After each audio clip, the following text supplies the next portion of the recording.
This is going to be one of the most interesting and one of the most valuable videos you can currently watch on the internet. The reason for this, because I don't see this topic being touched a lot, right? I don't see a lot of businesses speak about trust, but I think we should speak more about trust, specifically in actual marketplaces, because I look at it as a trust as actual trust equity, because the more trust equity you actually have in the marketplace, the better clients you can get, and the faster you can get better, more clients, so bigger volume, you can faster scale your business. And the faster you can scale business, the better teams you can get, better ads you can run, you can experiment more, you can just do so much more things, right? So for me, at the core center, everything is to do with trust. Without trust, we can't really get more buyers. And specifically, if you want to move your business to higher audiences, like let's say you're currently working with small business owners, but you want to get to the corporate, you need to trust, because everything in higher grounds operates based on one center key factor, which is actual trust. Okay, so in this video I want to cover how trust is really built before someone actually buys. Just to give you some numbers based on some research, 97% of consumers really worry about shopping on sites they don't actually know, with concerns about stolen credit cards 24% and business legitimacy 17%. In the United States, 57% of people reported, right? So this is almost more than a half, reported encountering scams online, online marketplaces, including fake goods, payments off platform, or non-arrival of items. Okay, surveys have found that many people trust less than half of what they see actually online, making them cautious about online reviews and product actual claims. This alone should show you where we currently are. Okay, it's not like it used to be 5 years ago, where we can show a lot of testimonials and people wouldn't even question about it, or where you can, even if you take 15 years ago, where you can just tell amazing things about your product or service, and people would just hand you over the credit card and you can just basically take their money, right? Now we are at times where people have information at their fingertips. They can simply go on Google, research you, and find more information about you. So it's super important to understand that, yes, as business builders, first thing we also need to think about is actual trust. When clients are paying attention to our business, how can we build actual trust? Because the faster you build trust with somebody, the faster they become your client, right? And so if you don't think currently about trust, I really suggest you start thinking about trust. A couple things why trust is really misunderstood. A few years ago, I was working with two clients, and I noticed something very strange. Two people could land on the same sales page, right? Watch the same video, okay? Because I saw exactly, because we had couple tags and we had couple DNAs installed in these landing pages. So I saw exactly the same person land on two sales pages, watch the same video, hear the same offer, right? Because there were two mindset coaches. One would book immediately and the other would just disappear completely, okay? The same message, same offer, same price, same audience. The same person jumped on two sales pages. On one of the sales pages, they actually scheduled the call. On the other one, he just disappeared, right? There's a huge reason. And that's when I really understood that trust is not created at the moment of the actual sale. It's either already there or it isn't there, okay? So most businesses try to build trust during the actual pitch. So this is all to do with like sales systems, right? So they jump on a call and that's when they kind of try to build the trust.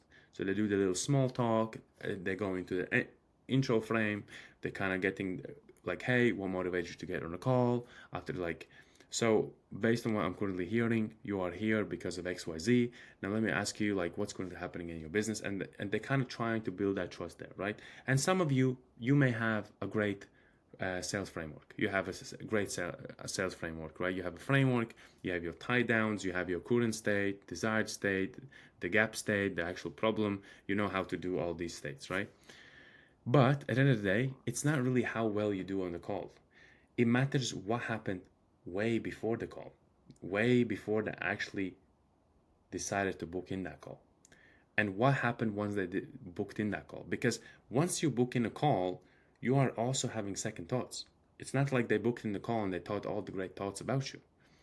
What they're having second thoughts. Is like, hey, am I actually wasting my time? Is this a good company? Can they actually help me? Do they understand me? So they're having all of these questions in their mind. And if you can't answer their questions, right, then when they jump on a call, they're already kind of hesitant because they don't trust you.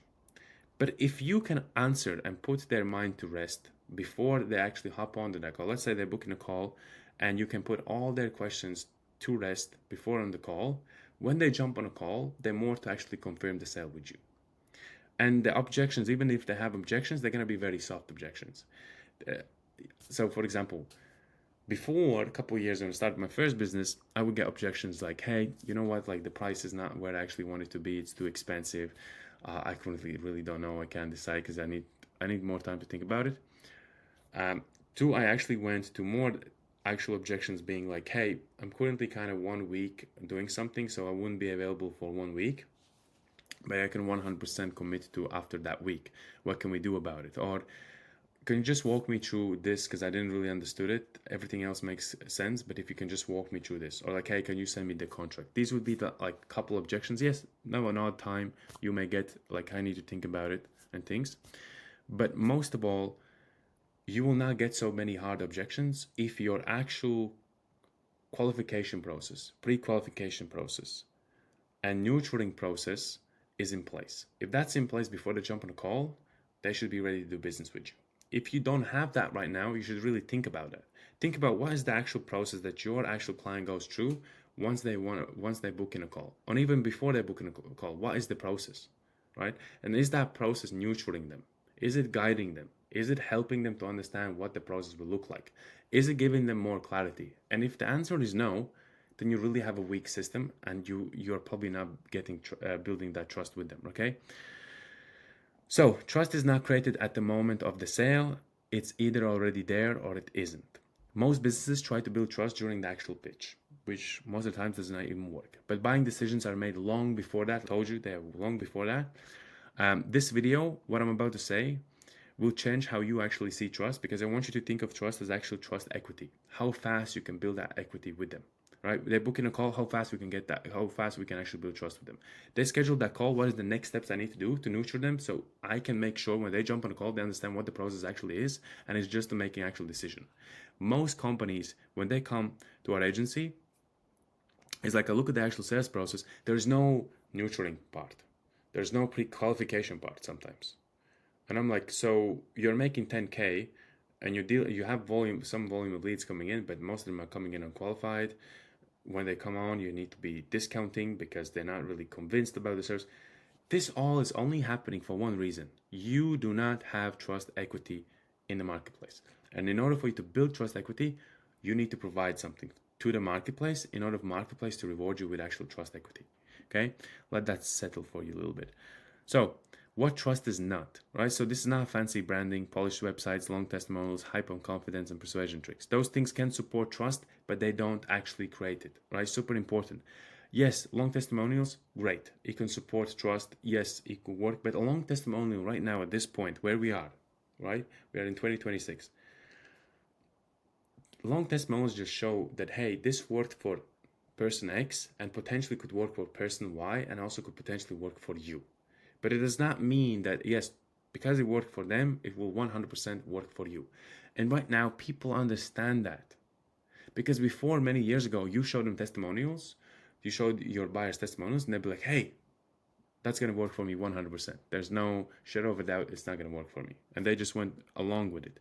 Now, after so many times, so many people have been burnt, so many times people have been promised things and not delivered, their approaching of how they're making decisions totally different. They want to make decisions with somebody they actually can trust, right? So it's important. So if they did, and if let's say you have the most best branding, you have the biggest testimonials and hype and confidence and everything, then the businesses, the best looking businesses from outside, the best hyped businesses with the best testimonials would always win. But it's not truth anymore. It's not the truth. Now people are interested in more than actual value. Okay. So what trust actually is? Trust is a sense of actual safety in making that decision. It's like I feel safe in investing myself into this decision, because the decision is between yes and no, and I have made that decision to go ahead because I feel safe with it. If I don't feel safe with the decision, I will be like, hey, I need to think about it. You know what? I need to speak to my spouse. Can you send me all email? This is like, I don't trust you.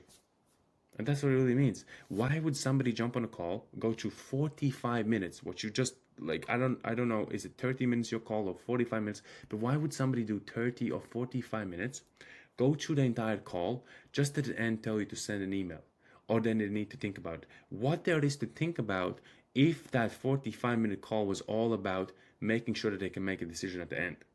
And I'm gonna tell you why. It's because they don't trust you. Either your sales entire framework or entire structure of that sales call that you did was incorrect, meaning you didn't find out more actual deeper layers of what's happening, or you didn't listen enough and you were trying to more convince them. Okay, which is again showing your actual flaws of your actual sales process. Okay, when someone buys, they're asking themselves three questions. Number one, will this work for me? Number two, will I regret this? And number three, am I making a smart decision? People don't want to be looking foolish. They don't want to look stupid. They want to look smart. Is this decision smart? And if they say, hey, I kind of don't know if I can really trust, I don't really know if this decision for me, they will kind of be hesitant. They will try to do two steps back before they make one step forward. And you need to just understand that. So your sales process have to be really highly executed on building that trust. Probing questions, asking questions, going in deeper layers of psychological questioning, listening more than you're actually talking, asking more questions, follow-up questions, right? The trust really happens when their brain goes in a relaxation mode. Okay, so I'm going to say what relaxation mode looks like. It means understood, certain, and I'm in control. Boom, done. Trust is not emotional comfort, right? It's cognitive clarity. Once we are clear about what's going to happen, because mystery is what is kind of fearless. Like when you say not fearless, when we see a lot of mystery, it's kind of like, hey, it's kind of risky. There's a lot of fear around it, uncertainty around it, scarcity around it. But when there's clarity, it's like abundance, positivity, light. We can move forward. The same here. If they are very uncertain, it's like kind of mystery box on what the solution looks like. They're not gonna go ahead, brother, because a couple things, they're uncertain. They don't know if it's gonna work. They don't know how much risk involves there, right? So why people really hesitate to buy? A couple things. People don't hesitate because of the actual price or the price is too high. Okay, sometimes yes, you may get objection of, hey, the price is too high, but then I think your actual client or your actual buyer is in the wrong tier because you have not qualified them enough, and that's why they say it's too high. Or they hesitate because of uncertainty. Uncertainty sounds like, what if this doesn't work for me? What if I am the actual exception of why this will not work? And what if this is actually totally waste of my time and actually my money, right? So trust reduces uncertainty, but sales increases when uncertainty decreases, not when actual hype increases or when you motivate them on the call to actually do something. So I want to walk you through the four trust sequences, right? The actual sequence itself, 4 steps. Step one, recognition, right? Recognition. So it's when a prospect thinks this person really understands my situation without me actually explaining it too much. Okay, so this is again, we can gain this in content. Let's say somebody lands, either you have Instagram, you could have YouTube, you could have TikTok, social media page. On that social media page, how well do you educate your actual viewers about the problems they're experiencing, the solutions that are out there available for them, that you're giving diagnosis?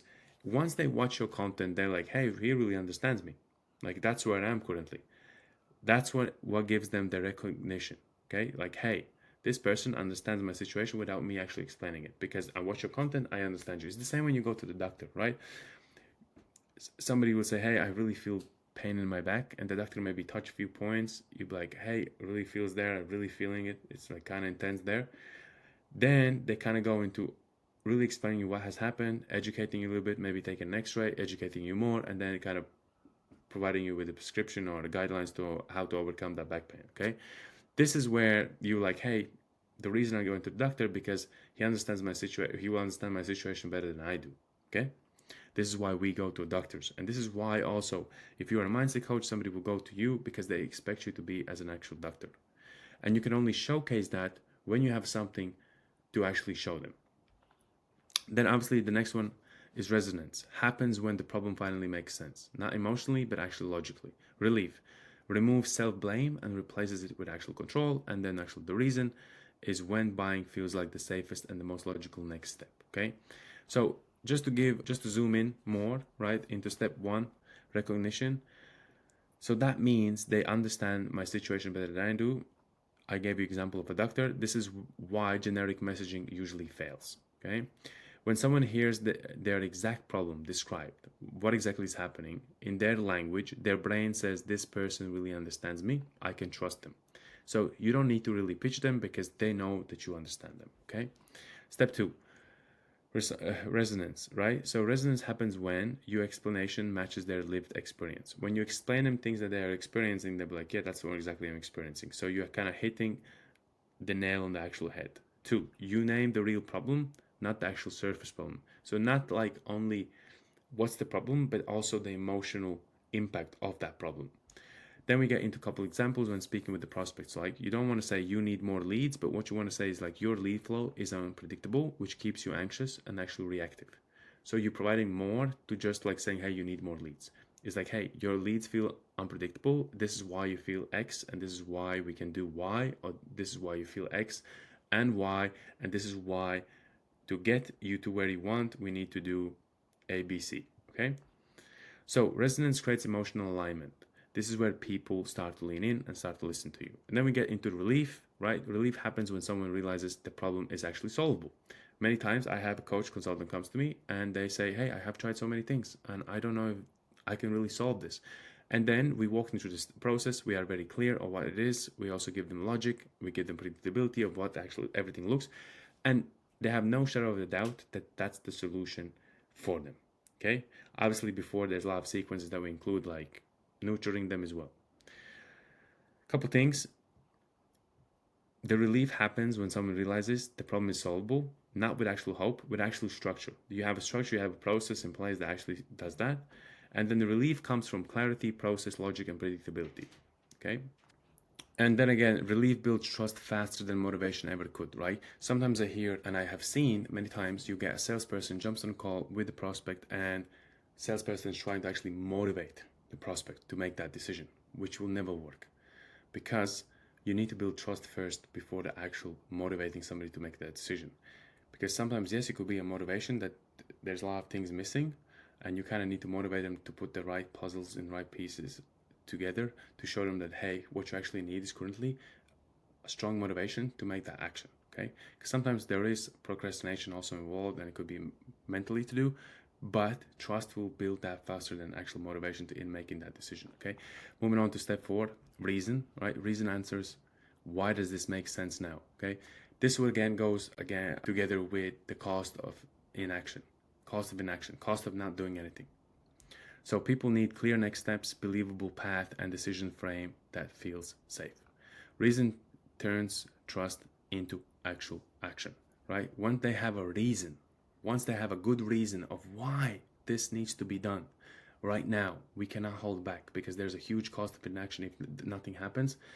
It gives them a reason to take that action and move forward.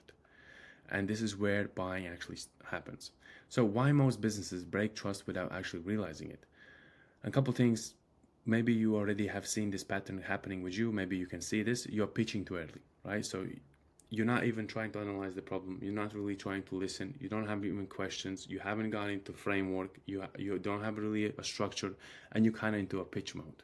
You're more like kind of pitching, like trying to, for example, saying, hey, this is the reason you jumped on this call because I really know that our product can really help you. You know, the problem you're currently telling me, our product is perfect for that. Like what we can do, we can solve really great things. Our product, our service, it's all the time. Our service, you know, this is great. This is what I'm specializing in. And this sounds so salesy because every time you're just referring back to your service, your product, and the solution, right? And then the second thing is like you're talking more than you're actually listening. Okay, so you're just doing talking. That's usually a rule. 80% of the actual prospect speaks and 20% you listen, right? Then explaining features instead of actually diagnosing, selling outcomes without actual process, and trying to handle actual objections. Objections are signals of missing trust. I already explained to you that. Usually when the objections come up, it's because something was missing in the actual process. Okay, the process of actual sales. How did you question them? Did a follow-up questions? Did you do problem questions? Did you understand the actual desired state questions? Like how did that actual desired state? Did they design that for you? Do you understand what it looks like? What does the current state look like? Why are they currently at the current state? All of these things matter. If you are not listening and you're not really hearing what they're saying, you probably are missing of what they're trying to tell you, and this is why you probably can't close as well. And this is why you don't have built trust with them. So trust is built before the call. And again, I'm gonna say you trust is built before the call because it's super important. So before they even book in a call, you have a process of how they get to that stage of booking a call. That stage matters. The next stage after they booked in the call, that also matters because that's the stage when you are preparing them, when you are putting them into actual. This is when you put chicken inside an actual oven. Have you seasoned it? Do you have the right temperature on? It all matters. And if your oven is cold, you're not gonna cook the chicken. So if you, and I'm just using this example for you to better understand, in order for you to really build that trust with the actual prospect that just has booked in the call, then after the post booking that call, there's again stage that needs to come, which is the nurturing stage. Like you need to give them something. You need to turn up the temperature and say, hey, I'm your guy. You can trust me, and you show them something. Either it's a long form content, either it's a PDF that walks them through everything, but show them something that they can trust you. Show them the reason they need to show up on the call. Because sometimes I even see there's not enough show up rates. And the reason for it is people just forget about it because they don't feel it's important. And the reason they don't feel it's important because they don't trust you. Okay? So again, trust is built before the call. By the time someone books, they already have decided this is for me or this is not for me. Or they already haven't. Okay? So your content, positioning, messaging, and structure do all the selling. The call simply confirms the actual decision. Some of the biggest companies, some of the greatest companies, already are so well of educating their buyers. So well, before even they make the buying decision, they educate so well. Like they have educated, they understand all the processes, they have also been educated about the problems they are having, and it's just kind of confirming. When do we get started? Okay? This is why great businesses don't close hard. They just confirm the actual sale. So how systems create automatic trust? Systems create trust because they remove randomness, create predictability, reduce emotional risk. Okay? When someone sees clear qualification, clear process, clear expectation, clear boundaries, the brain just totally becomes in a relaxation mode. It switches off, it feels more safer, the environment feels safer, I can trust this person. So two businesses sell the same service. One says we can help you grow, and one says this is for business already doing 5K a month. We will install XYZ system in 30 days, or you will know by day 14 if it's working. If I have to ask you a question, which one feels more specific? Probably the answer two. And this is why also shows that with the second one, you can build more trust because it's like, hey, this is for me because they have described exactly what I'm going through. They have described exactly what the system is. They have described exactly who is this for, okay? Because it's not usually the louder, not cheaper. It's what feels more safer. More safer option feels like, hey, this sounds like this could be for me because I'm doing 5K a month. Or like, hey, this sounds like this is for me because they're helping mindset coaches to install X system, okay? So again, and that builds trust. So trust is transferred, not actually created. You don't convince people to trust you. That's not how it happens. You can't convince somebody to trust you. It's actually created an environment where actually they can naturally start to trust you, okay? Through clarity, structure, honesty, boundaries, and truth, okay? So just wrap up what we have discussed. People don't buy the best offer. They buy the offer that feels less risky, okay? The same as I tell you, hey, would you put 10,000 with 90% of risk in making 10,000 extra 10,000 in 30 days, which means you will have 20,000, or would you make 5,000 with the risk of 10% in the next 30 days, so which means you will have 15,000. Most of you would choose the less risk path, okay? Because we as humans, we feel there's more pain when there's higher risk, okay? So if you focus on building trust before the sale, sales become calm, objections disappear. Not usually they disappear, they'll be more calm and more softer. Authority increases and pressure vanishes. That's how trust really works. Okay. And when you have really dialed in your processes, your nurturing processes, you wouldn't have really objections. Like you won't have really objections because they will understand the exact processes of what really is happening. So my advice to you is when trust is built before the actual call, so that means you have your pre-qualification, your filtering, you have your nurturing systems before the pitch, before the offer is even mentioned, everything changes. Okay. So trust means the prospect already believes three things before they actually speak to you. Number one, you understand them better than they understand themselves. Number two, the problem is real and clearly defined. Number three, there is a path forward that doesn't rely on actual hope. And when trust is installed, objections disappear or show up softer. Calls become like confirmations, not actual negotiations, not discounting, not trying to convince somebody.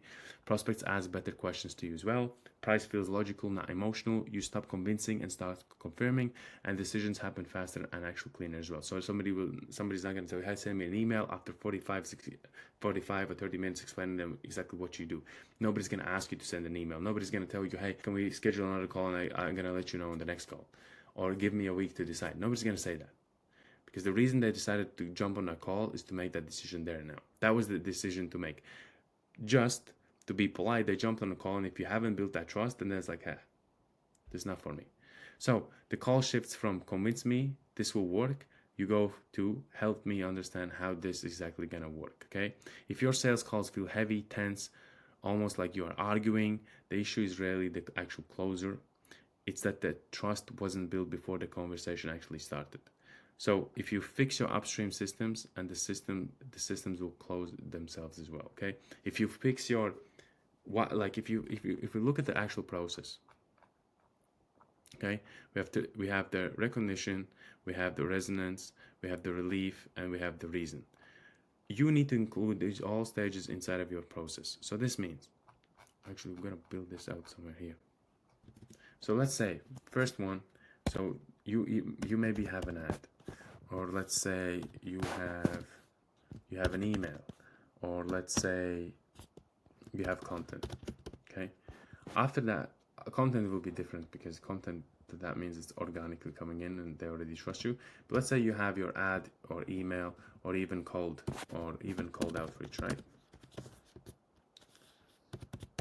The next thing, right, after the cold outreach, so you have the cold outreach, you have the email, and you have the ad. They go into like booking phase. They have the booking, but in order for them to book the call, you need to filter them. Okay, so filter them like, who is this for, who is not for. After that, you go into nurturing phase. So after they book in a call, so like let's say they book in a call, you go into nurturing phase. You nurture them. Okay, then you qualify them again, and then that's how it should work. Okay, so you have a system, you filter them, you nurture them, you qualify them, and you close them. Simple system, can work all the time as well. Okay, and if you really want more about systems, you should watch the one system that actually works. There's a video in the channel, you can watch that, explains everything about actual systems. Now, if you're a coach, consultant, and agency owner, and you're really feeling that you have the right time to scale your business, and you're really looking for the next system, I'm strongly advise you, in the description we have a system call. You jump on a call, we will walk you step by step of what the actual system should look like inside of your business. We will solve your biggest bottleneck, and if we are a great fit, we'll also guarantee you results. Now, you must be a coach, consultant, agency owner, generating minimum 5 to 10K per month with an above 2K offer. On the call, we will walk you through absolutely everything, which will help you to understand where you are, where you actually want to be, what is missing, and how we can actually help you to get to where you actually want. And if we are a great fit, we also will give you a guarantee. Now, hope this delivered massive amounts of value to you. Hope you understand how to actually look at trust, how to look at it as an actual equity of trust, not just actual trust itself. Because trust is built to trust equity, and you really should ask yourself, how much trust equity I really have currently in the market. So I hope this really delivered lots of massive value to you.